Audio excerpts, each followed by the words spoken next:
Hi, I'm Asit Bhandarkar. I'm a fund manager with JM Financial Mutual Fund for I think almost 17 years now.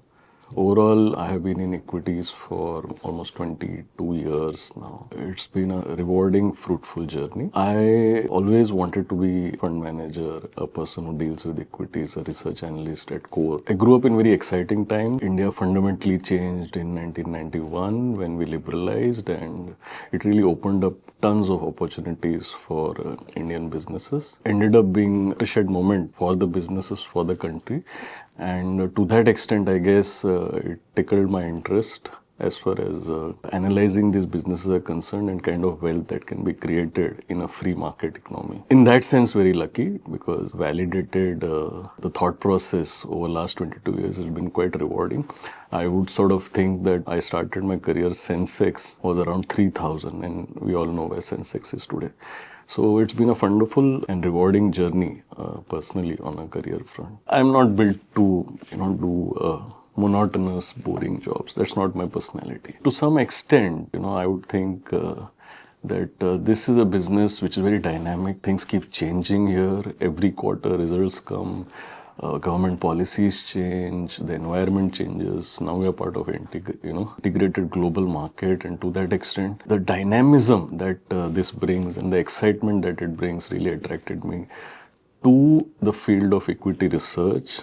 And of course, I can't deny the fact that kind of wealth generation that is possible, by following companies and their fundamentals, and that sort of attracted me in a big way. JM Largecap Fund is categorized as a large cap fund, so at any point of time, we are mandated to hold at least 80% of the assets of the fund in large cap stocks. Typically, large cap stocks we define as the first 100 stocks in terms of market cap. They are largely well discovered stocks. They are stocks where the business models are very established, companies are large, volatility is less.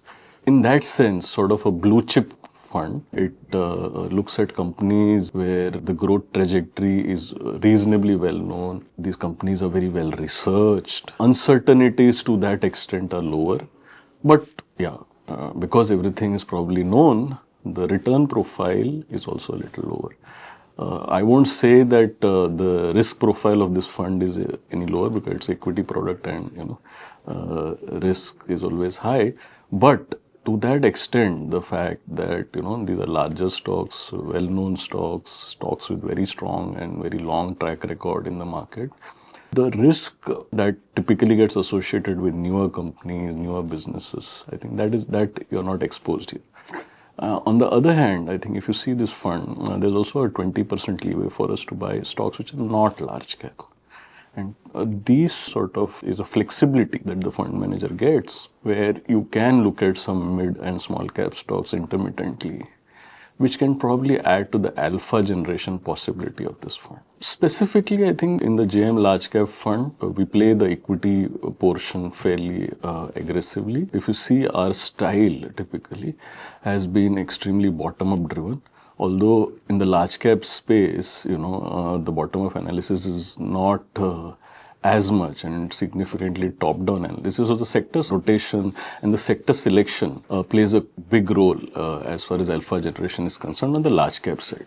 But on the mid and small stocks that we buy in this fund, they can add a fair bit of alpha over a period of time. And our effort in the JM Large Cap Fund has been in a competitive era where large cap segment itself sort of gets challenged by ETFs and index funds. We want to make that extra effort to sort of generate an alpha. And we do that quite successfully using mid and small cap stocks in this fund intermittently. The investment process that we follow in the fund house as a whole, what we call the geek philosophy, where our focus is primarily on growth of earnings of stocks. And so typically what would happen is we would pick sectors where the growth of earnings is very high to be overweight on. And then we would pick stocks within them which sort of are growth leaders. But we are very quality conscious and we try and avoid all the mistakes that can come through during a growth phase of a company. Although in large cap companies, typically, chances of mishaps are less, but still We watch out for quality in the names that we buy. We try and make sure that the return ratios of the companies that we buy are reasonably high. We typically prefer ROEs of about 15%. We ensure that the debt equity of the companies that we buy is very comfortable, maybe less than one, or probably no debt also. And we also look at the cash flows that the company generates. We are reasonably averse to companies which do not generate cash flows. Markets are now at a very interesting stage. We had an excellent run in the markets over the last 1 year, driven by strong corporate performance, but also driven by very strong flows. As things stand, we are seeing that as geopolitics is playing out globally, FIIs seem to be exiting Indian market, and to that extent, I think it's less to do with the opportunities available in India for them, but it's more to do with the opportunities available ex of India. India, to some extent, looks a little expensive relative to the rest of the world, and we believe that after this adjustment phase is through and there is a little bit of a time correction that we'll see, our market should do quite well. Meanwhile, I think we are seeing very strong domestic flows. There is a strong floor and support to this market. And we would say that, this is a great time to allocate money to the market, because last few years, it has been a one-way upward move in the markets. An investor has not really got an opportunity to put good capital to use at a fair valuation, because every month the market would just keep going up. I guess we're in a phase of volatility right now, but I would urge the investors to look at this as an opportunity, because this is a point where you can allocate capital over a period of time, and if somebody has a view of 2 to 3 years, it will be probably a reasonable period for an investor to make reasonable returns from here. Well, that's quite dynamic. I think in India, typically sectors associated with consumption will do well. What we are also seeing, as there are uncertainties with the global trade and the geopolitics globally, we would think that companies which are domestically focused and companies where they are benefiting out of the manufacturing renaissance in this country will do quite well. So as we look at the opportunities, we do see manufacturing revival as a good story to play over the next few years.